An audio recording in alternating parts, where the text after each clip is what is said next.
Yasaba Damina Masia Trade Median so and say Diamond Try Darcy Piece Wajibre Etimini Akasa. It's a happy birthday message to Mr. Samuel Ami here. And when 86 years, if we Mispa Methodist Church, I will Knee Boy Town. As a for manana, I wish you the best of a year. The day 86 years, ma. Well, when I mean constitutional, now on the more years. To unfeel na onana no mina who said this is our great grandfather. So Mr. Samuel I'm here, happy birthday. On the dark side of life, ma minua ya connection in this weekend na yekope oyire krabia 42 years former DC for Asin South ninyam for kwabna anomafo who can need that from Adom Mpensenpensemu this weekend. And Miankasama Konta, Martin J. Mensa Kosa, also this weekend with Techiman, also Oma made that from the Techiman Methodist School Park, a Hona, Ebeye, a Yin, Tebusha for Yako, and Shedin, so Konya de Mabuna. Make us say the young for Bequina Transi. The young for Sylvester Swatnase. Non could pepe PJ, we dance so Brown so Oshie Jumedebi. Honorables, no Maquaba. Yeah, if we budget, we are no beer, Naman, and the new Mike Crackabi. Compared to Yabi, the budget in our castle back in Canwana. Well, from was also we have a come. My mother assurance, Minister Bar. We need to be conscious. So, no wedding commodity. And you know, on one so I'm assurance say, Baba inspect the honor. Now, I think one of the things that what is your boy traffic congestion. Too now, everyone, even though it's somehow illegal. Say the more demo per a year. And I, because me dream. And now illegal, sir. Also, my year, my civil movie in Comono. Oh, I say illegal. Illegal. Oh, illegal. You say illegal. But a boy, but illegal. Because I can Kuntabu be a year, Juma, Nancy, I see me a Juma. We are prelims, but as a member, you are bang. Yeah, near them running again a year, Mano. This year, near my trocans. Bibia is Obianim say, Mini on him, in Yamika, Tobian, or Parliament, Matram Parliament. Answer as our fees and charges in Yadina. There's a parliamentary act on it. Fibiano, who renew budget, it's been approved. Okay, for that period, that is this year, this fiscal year. But my argument is so simple and so what argument? Argument is the internet. I didn't pass here. No. Its operation covers the period 2021. It's for the period 2022, which takes effect on 1st January 2022. Who's then a troca? Who bet to me as a son?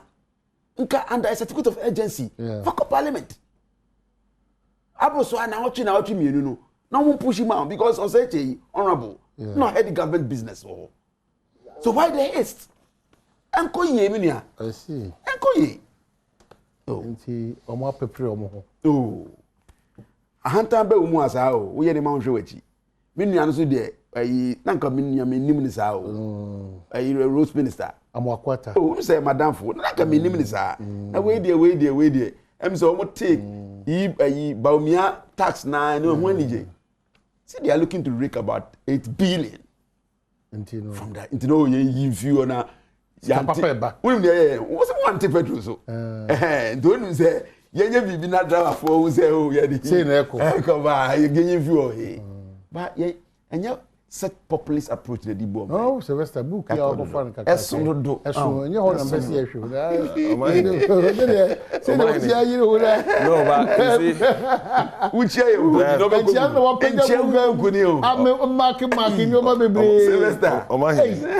Me asif. Anofo me na me ka chem krata da ha nye krata ke jo. Ebe so me kwan sa o. O ma he ne. We.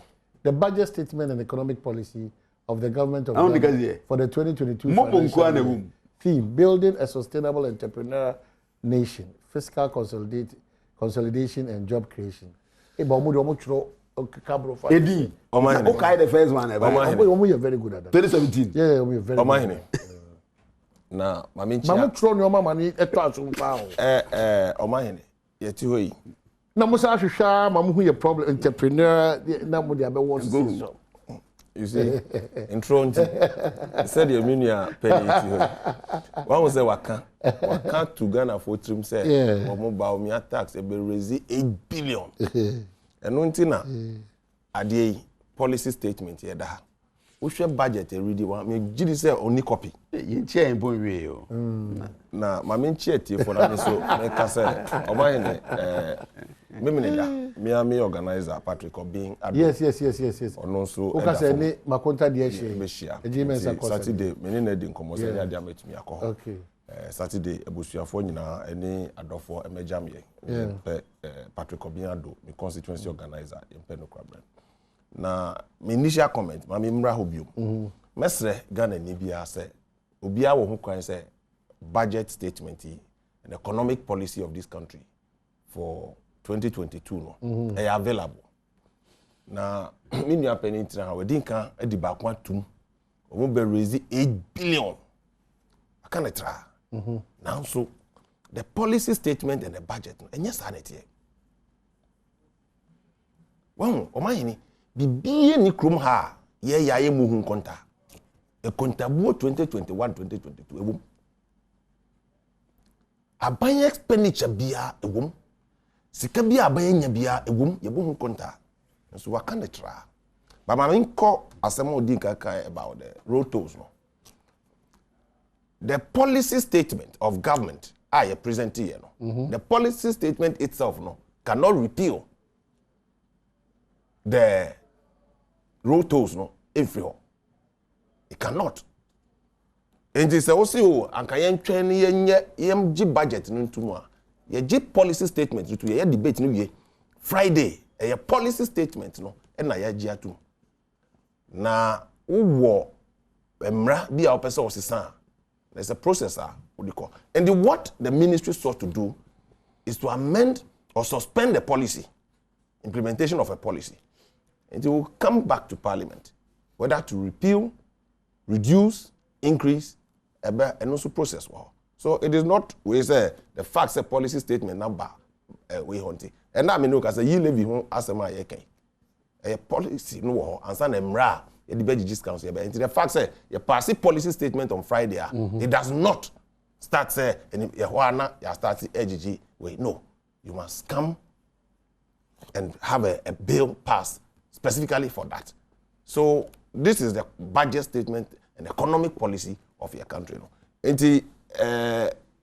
It's easy to say but modi we ni ba no maso of form papa o form ti say e form de sabi obi ni obetumi aka say abrabia no Ghana ni bia hoto no enu nti na ye nhehye esansa hoto ni ho esansa challenges beba esansa na monto sonko beba nti ene ye statement ye policy statement na atumi mitigate challenges na wo ho. That is all. The form here. A form be a form here. Sing baby a free bar. And a form so be. A form here chain baby a free bar. That's right. A form ebesa Papa.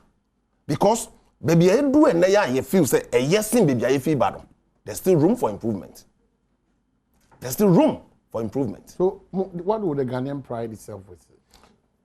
Ghana ni bia enya akoma pase aban nhihye ya ode ba no though painful to certain people policy be affect you whether positively or negatively but the ultimately no ebeboa yen omanyene me ne ukasa sisi ye wo hwe the trajectory of Ghana is ka 72 year bosia hodo a yagigi over time ensihu a yetua afebia no edoso sin sika yede mpuntunuma wo man adentia I see. Adentia. Omayini. Omayin dia no, it does so bejiji to boa, eto, anaso bebo bosia. Now there, your omayin ye kasa efa e-levy ho ni budget na de ade. NDC wono kasa wo hasisi ya no. The expectation was say betu petrol. No manya kwan de akogu street mo, akwa yedede. They know. Say, said ye sika sam sitie.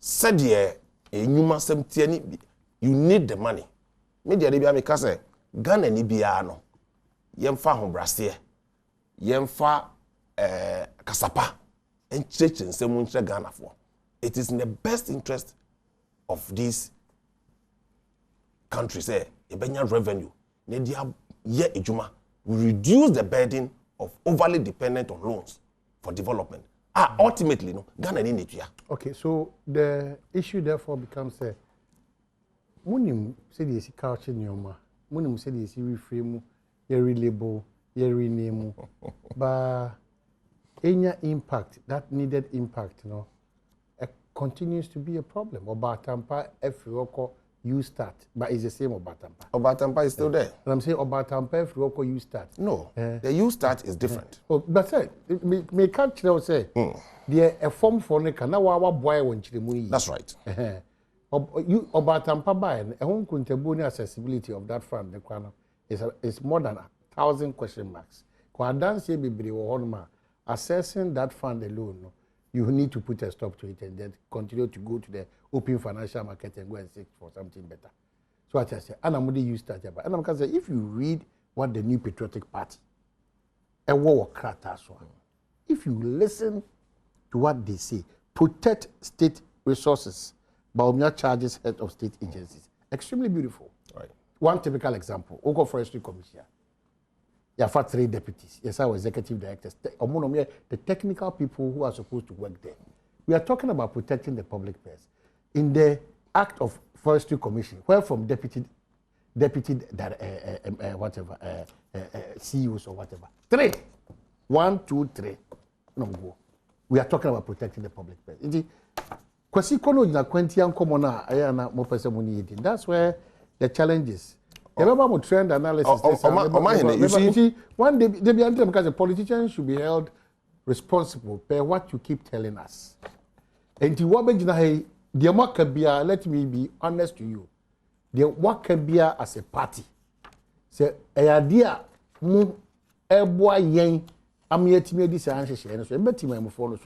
Ghana will not have a problem. One district, one factory, one village, one dam. One whatever bibia makabia ade e makro gina edimu generations even yet unborn. But when you get to the grounds you see enunti na nkomodie no you see they be ameka say everywhere in the world is the policy. They are drivers of the policy and now face timemufo no implementation be having to be major hanka say policy be e dia ba no implementation be a smooth. And nothing I mean, you best scrutinize the 4th state of the realm. Media, civil society, so we'll point out the ills of the processes idea implementation. I'm happy. So what you can say, policies of there. Course. Policies idea. You can't it is excellent because so and no soon just say the facts say what good policy implementation about 100%. Oh my 1 billion cedis for you start. Ye did incomo efa youth unemployment wo obaimo. It is obvious. The public sector is choked and the population here in Yuma. We are driving the economy towards sustainable jobs for our young people. All parties, which your party is not an exception. Maslock so far party same. You started Obatampa so far. You started there. He hasn't started. But Obatampa so far. MBS SSI for so for so far. Nana Motiana Mokanam Kasa agro. Say party chairman ni kujina baby bubodi say ofa o de brada men kona MBS nam Kasa agro. O ma me tu ene me a board chairman Ghana Enterprise then MBSSI. I can assure you me ti here one and your friend na okosisem. But records say you see for me one thing we should also know, I'm happy. What can I say? Assessing the money is cumbersome. It's a public purse.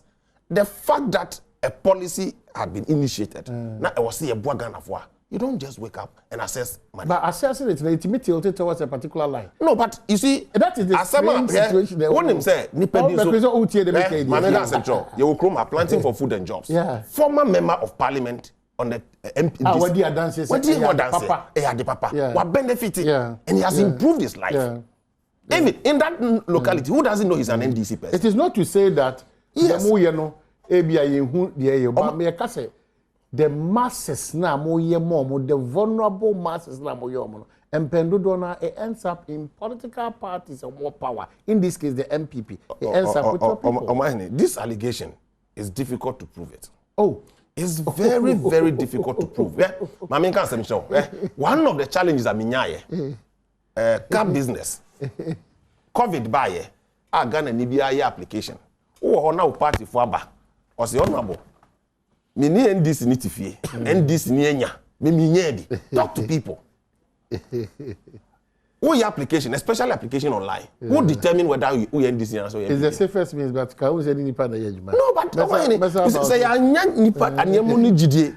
Na baby in fact, we have created that lack of trust in the system because it is wrong. Because of yankasa ni yebi. Exactly. Obi wa policy be ba, he will never get involved. I pity you because now no da me share so akojina tobu to them na I pity you.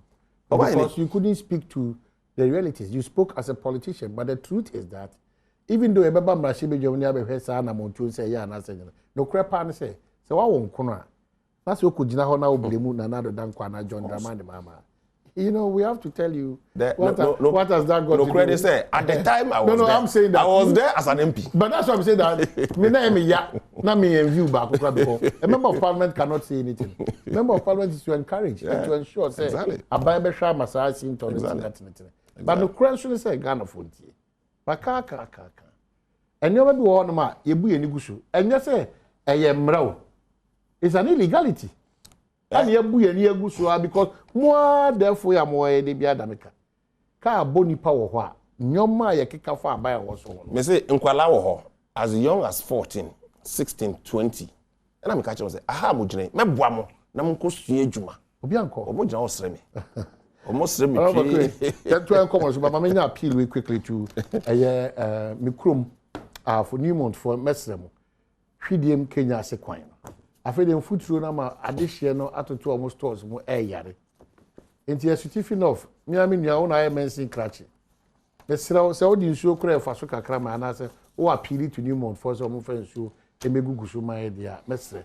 Say the Lands and Natural Resources Minister Samuel Abujinapo akwa Newmont for so mo hwe na hwidiem Kenya ase kwan no na no madaroma Newmont for mo so Kenya mo kakra mai so mines aba honom e ho asem kana koye bibibia wo honom because kaka insure kaka so kra bia assembly na Newmont for so mutu na mo de agusu amaye and also I boachi bidin and this hwidiem Kenya ase kwan no I don't know government after government is becoming bibibia abese yina ekom you know ti mesre say half 42 Kenya say hwidiem enye ntokwa da bi nye demonstration ekohwehwe tai da bi yenkoso nkyere ya adwene na ye mampanyimfo hunu se ese fata se yenso yetimi nya saa kwan a eye papa ache dodo nipa ebo one in futura 85 yemu you know ese amanfo enya pade bronya eba stores nyina ya tutu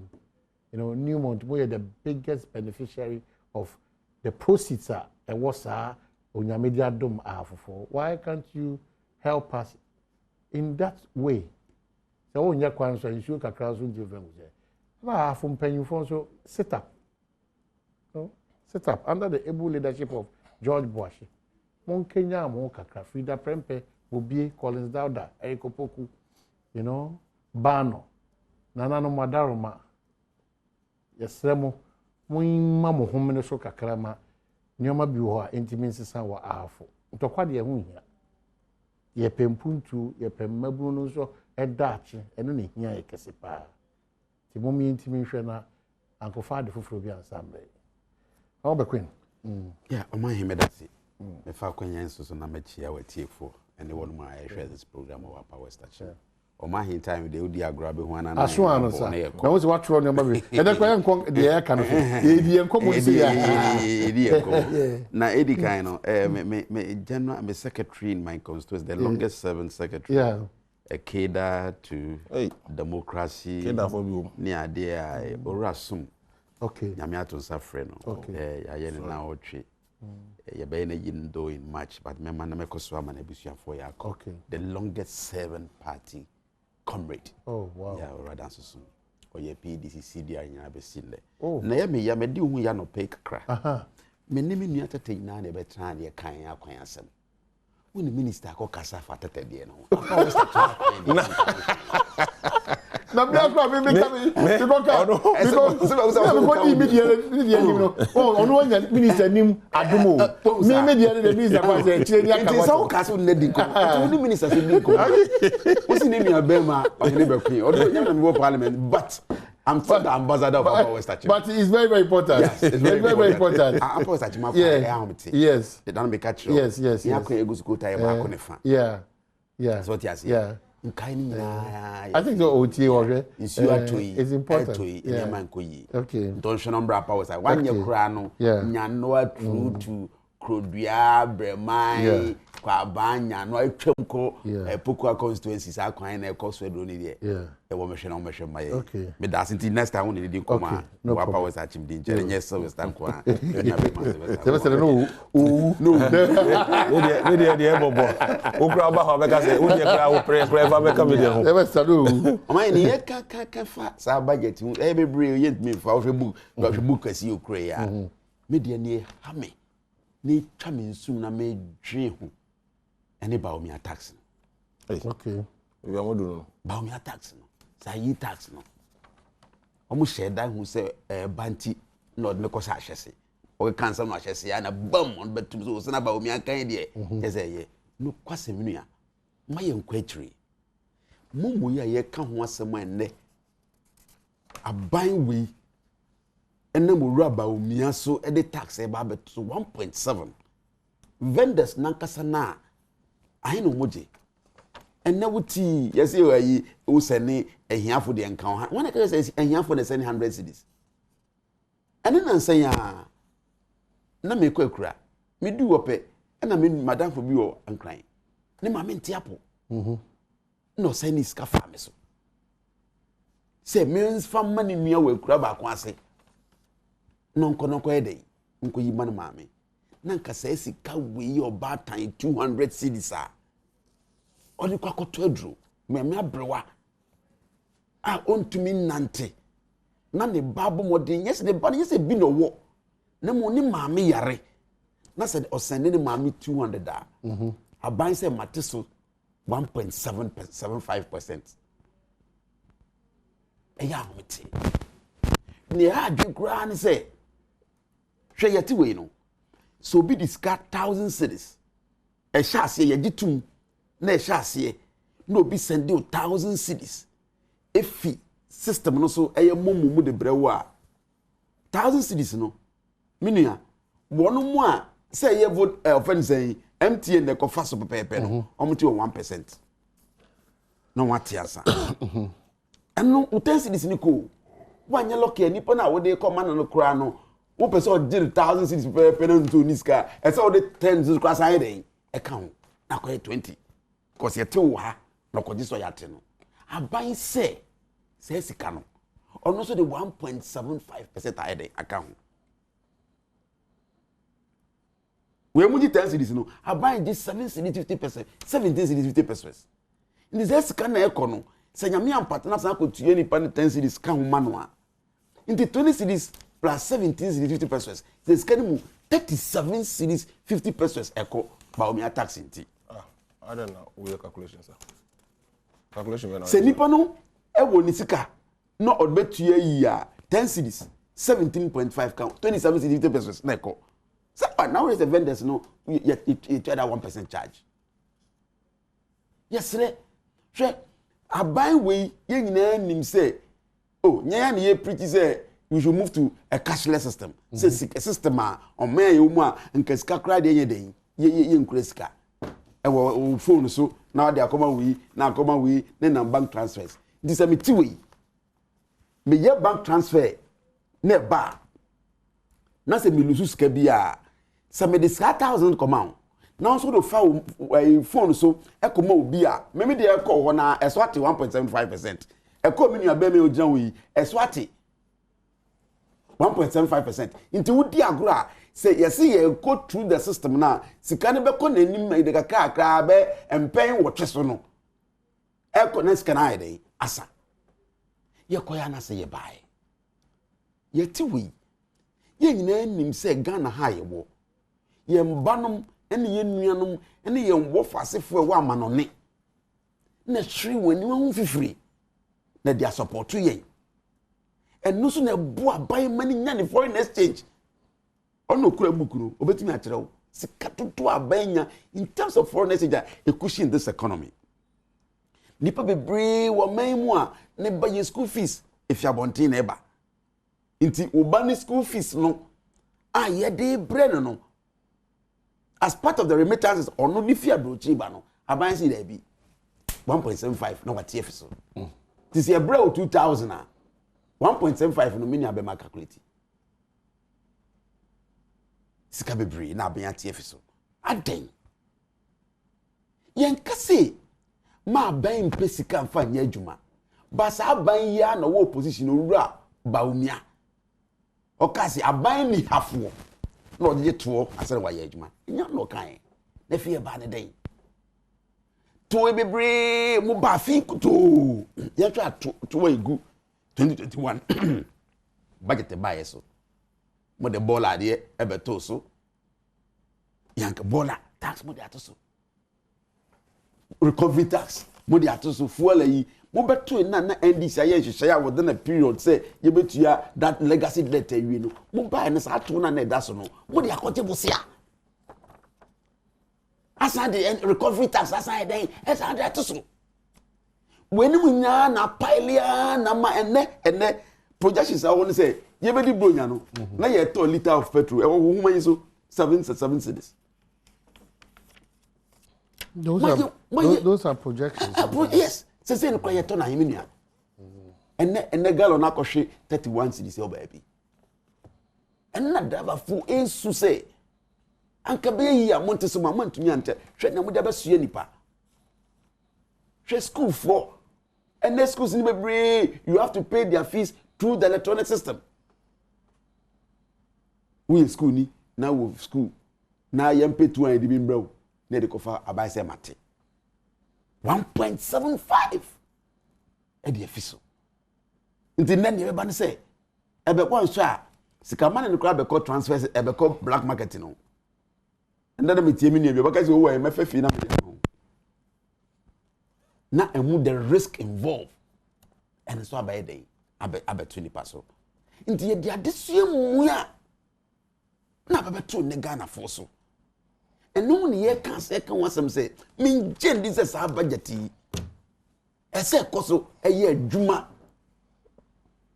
tatamu nyina ona bo tatamu nyina mwa na yinyi sa policy ni enye policy papa obi discuss February manemi a abai say mate ne wan hwa wudwotre ujote ode ko hwefa ne say wakope bank bosia na bank dia fa system so be go phone so wo de ko ton ndomi na ene kwa ne benchmark value so abe kana no wo de ko ton ndomi wo ko ton ndomi na usika no wo phone so a wo tua kana usika na ya bosia wo e na bank no e de be go phone so ama wo ana ide akọ account e na wa transfer na be go momo so e fe say opera media na be go phone so me komo college aso akoto nomi abeya ton e de tua bosia no a me koye ne ma me na oton nomi odwa aso say momo na yini si wo nti wi usu momo aban ne so boa se ne ma ye mfasika enye nioma bebre nti wudu phone ne koye e na ndomi adaka ba ko mi na akotoye no utuaka pepepe no sa bosia no enye udwetire no aban se maji 1.75 efiso.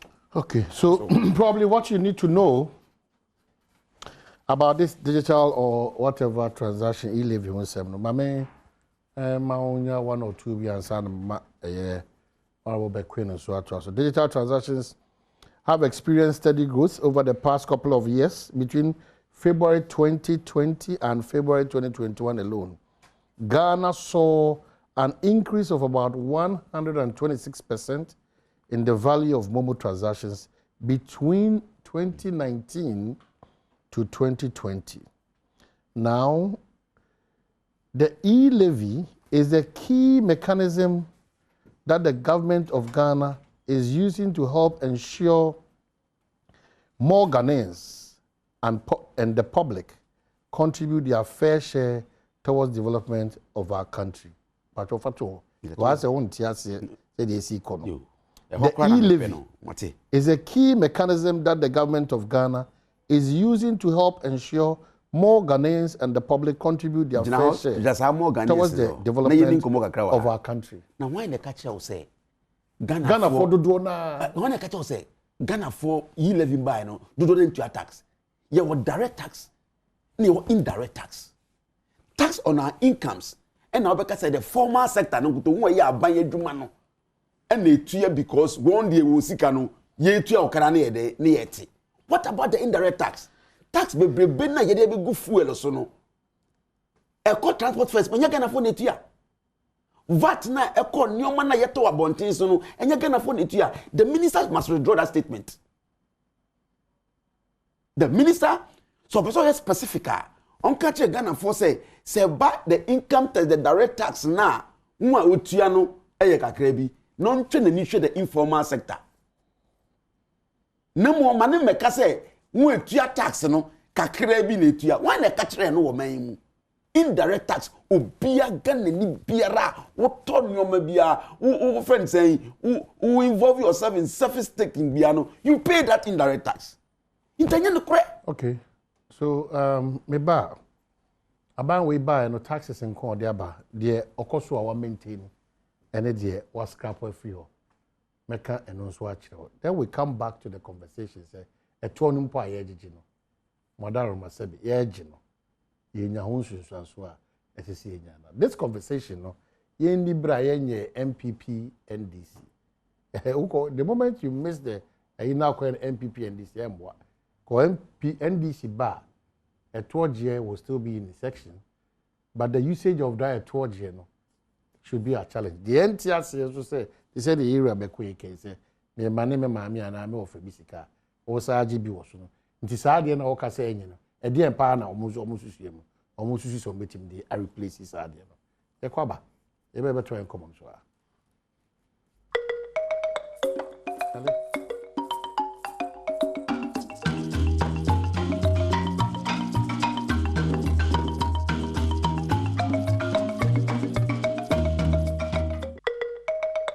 Well, Yasaba, Mamencha Miankasa Mianko, Chairman Michael Edu, do that from Big Edu. Also, good morning to you, Wajibra, also, Shebi. The sad thing is that Oma Menswe film or Bar Penny Adjoa in team. Chairman Edu, a brand new 5th December, 3rd to 5th December, a broom by brain himself, a Babatawachi. The Momiako, Big Edu, only a bush of phone at the phone. Sylvester, we have some few minutes to wrap up. 10 minutes. Oh, man. Talk to ya pa. Na ya ye kasa bia metina hoye. Me kirew momu dodo a me ye in a week. We mbe show. It become part of us. Na me de me gidi say yen ka no kranchire ye ho. O ma hine na ukọ road ministry. Yem yensa ye tie nyina obi aso na kwan.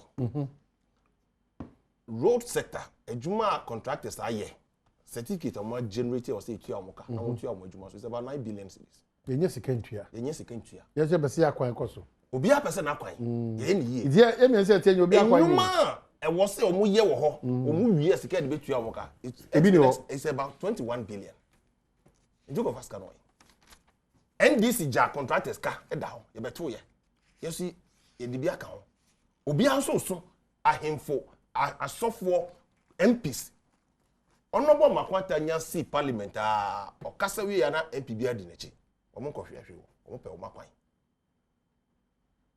oman ni mini ukasa sesi yi oman no sika ya gigye nyina de adi tua ensihu a esi eka ya bom bosia ya bom no e drop so sika e de ya puntunyuma wo man mo capital expenditure nti ye koya na se ye bae. And every Ghanaian is concerned about your debt to GDP. A car year bro. And say in common ye dino, yes, Ghana for say to raise resources to develop a country no. In the sub-region, or might be around the 16.5% of revenue generation. Ghana number 12%. within the sub-region. Your revenue is my domestic revenue. And form. In the banners are and Pembiano, your deficit. With this taxes here by crowd money, this year, budget die anyway. You hear 137 billion. They are your mining wage. Who can you see Benyan? It's about 100 billion. With the taxes equal, I come out and say, it's about 100 billion. We still have a deficit. How are you funding it? And there's so quiet or say a year. But you know English amount for quiet, I have for quiet, baby. We need to do it. Media me say, a more rem, but Ghana for nya yentiasia. It is also not true. Say, a can be beer to say the NDC for Kano. Look, Omani, statistics need data a year available from mobile and non-mobile transactions. Transactions. About 30% are falling under the window. Yediama or Mose, Uya, Unyashi, into tax via. And Commona Yedino is important. Who beside this in Ibias aso? Tax way a ye papa and say ye papa, Ubiasi a papa, Nemo Medoso. I tend to agree with them. But your call who post-budget workshop, minority for led by Haruna Idrisu, can they pay inside? They will never support this. Then you ask them, do we go and borrow money? Look, Mami can say, Madina MP, but the pictures about Parliament, some minister question say, Adena appointed a daho, Adawacha yenye. It was reviewed by the minister and said they awarded the contract in 2014 by the NDC. It was expected to be completed in September 2016. Figure 70, NDC and to me, even 20% of the road. It's taking another government to do koli. Yeah, I do 56%. A just about 6 kilometers. Sankasika or Anka woman contract in 2014, they would have finished in 2016. And you say NDC intentions that they won't do it. So Ubisa almost say, a crime by soon you be fire be resistika. Then they say you are taxing the people. Okay, former President Mahama. Then Sembia or Kafa revenue mobilization. The video is circulating. The GD say what you be ashe. The GD pa say you got a copy of that video. Ah, you na FB. Mr. Ghana for. Omuma yenya abotre. Wohwe road sector nko a car eda ho e wose etua. I was saying United Team. Me am it now. Maybe I'll do more momo than obi a or criticize ene. Be come me pa. Anka yesika anka bi abeba me bottom. Enokre. But we should all make the biggest sacrifice. Yem push it in common to the extent say you benya proper accountability and judicious expenditure from this funder because obi obetua sika bia no or the amememfe no betua. Now the only way Ghana for any budget say indeed we've made contribution to our development through taxes no ombehu say nyama ehia wo mo say wo say ye no they see them said wo mo ye abroche for taxes omo tu enya de da form but abroche ni bia be ka say nemwom ye hu say ye taxes no omo de ye bibia amaye that is the most important thing nti mesre e hona ye ode no you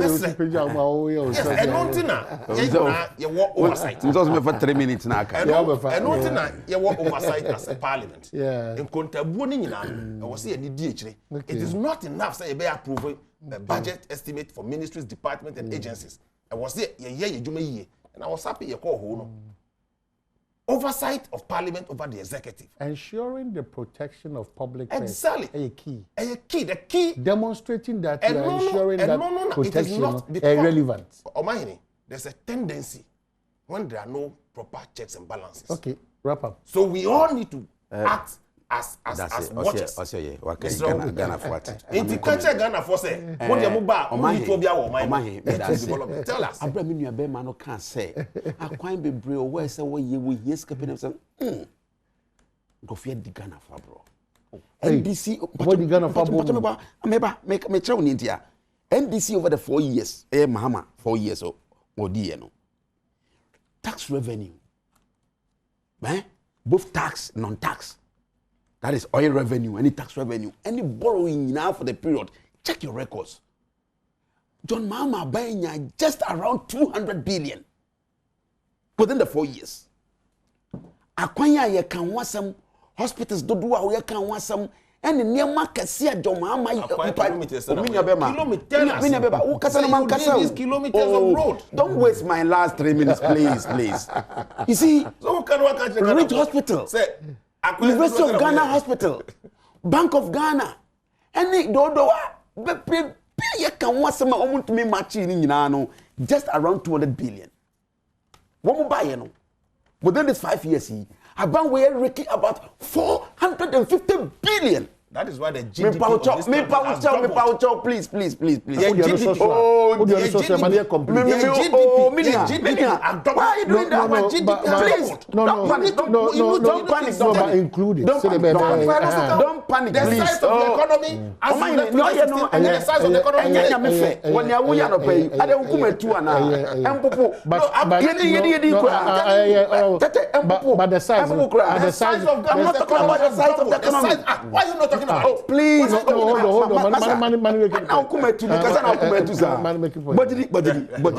Okay, the size of Ghana's economy and double. Am I? So you are talking of 200 billion economy. When you are talking about 400 billion GDP percent. Intino says canning anything you be say can boy. But who says can now I'm here who says the economy no and TCC no emu BSc. EBA in the scan here. Now what are you talking about? When the size of the economy goes over 100%, what is you are misinforming the public. Please. Economy maybe I will say. Me no say what borrow over 330 billion within this period. I feel about when we hit 350 billion. Tax and oil revenue. When your oil, see, be I say John Mahama a year do more account. What ya yet dying? And a year one coin, and a year hospitals, and I hope say ye moon to me.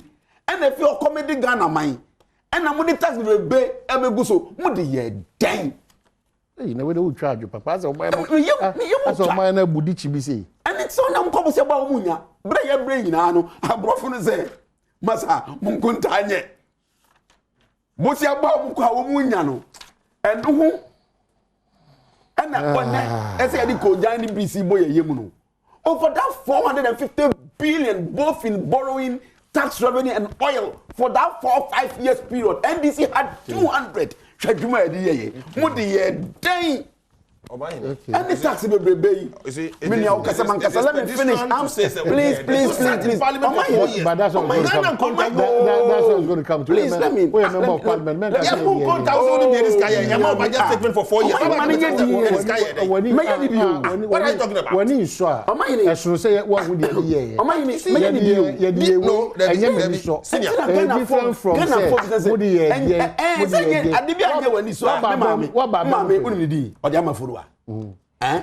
Oman miku school so ma me 20 cedis onim se me de aye bibi na man che na me ba ntem a o se kwamna me ma o 20 na nche wo le ye den okay what do you yes what do you because as a man who dware wo wi okay who are president of dware wo wi as a man but you want to get you need to create politics na so be hide that David, and you can now be take room parliament jai parliament some expenditure